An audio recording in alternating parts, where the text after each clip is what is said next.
మహబూబాబాద్ జిల్లా కేంద్రంలోని ఉన్నటువంటి ప్రభుత్వ గవర్నమెంట్ హాస్పిటల్లో నిన్న రాత్రి 11 గంటలకు ఒక బాలింత మహిళను గిరిజన మహిళను తీసుకొస్తే డ్యూటీలో ఉన్న డాక్టరు నిర్లక్ష్యం వహించి అక్కడ ఉన్న ఏసీ రూమ్ లో పడుకొని దాదాపు నిర్లక్ష్యం వహించడం వల్ల ఆమె పడుకొని ఉండడం వల్ల పక్కనున్న నర్సులు ఆమెకు ప్రైమరీ ట్రీట్మెంట్ ఇవ్వడం వల్ల ఆమె బేబీ ఉన్న కడుపులో ఉన్న బేబీ బాబు చనిపోవడం జరిగింది. ఈ విధంగా నిర్లక్ష్యం వహించిన ఆ డ్యూటీ డాక్టర్ ను వెంటనే సస్పెండ్ చేయాలని మేము డిమాండ్ చేస్తున్నాం. అదేవిధంగా ఇక్కడ జరిగి దాదాపు 10 గంటలు కావస్తున్నా కూడా ఇక్కడ ఉన్న ఆర్ఎంఓ గానీ ఇక్కడ ఉన్న సూపరింటెండెంట్ గానీ ఇప్పటివరకు హాస్పిటల్ రాని పరిస్థితి. ఈ విధంగా నిర్లక్ష్యం వహిస్తున్న డాక్టర్ల పట్ల గతంలో మేము చాలా సార్లు కలెక్టర్ గారికి కంప్లైంట్ ఇచ్చాము. అయినా కలెక్టర్ గారు కూడా పట్టించుకోవడం లేదు.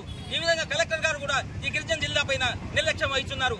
కాబట్టి ఈ విధంగా నిర్లక్ష్యం వహిస్తున్న ఉద్యోగస్తులు వెంటనే సస్పెండ్ చేయాలని మేము డిమాండ్ చేస్తున్నాం. దాదాపు డ్యూటీ పట్ల నిర్లక్ష్యం వహిస్తున్న డాక్టర్లు కూడా కాపాడే ప్రయత్నం జరుగుతుంది, ఆ ఉద్యోగస్తులను కాపాడే ప్రయత్నం జరుగుతుంది. కాబట్టి వాళ్ళందరినీ సస్పెండ్ చేసేంత వరకు మా ఐక్య గిరిజన సంఘాలు అందరూ కలిసి ఐక్యంగా పోరాడి మేము న్యాయం జరిగేంత గిరిజన బాలికకు గిరిజన మహిళకు న్యాయం జరిగేంత వరకు పోరాడతామని మేము దీని ద్వారా డిమాండ్ చేస్తున్నాం.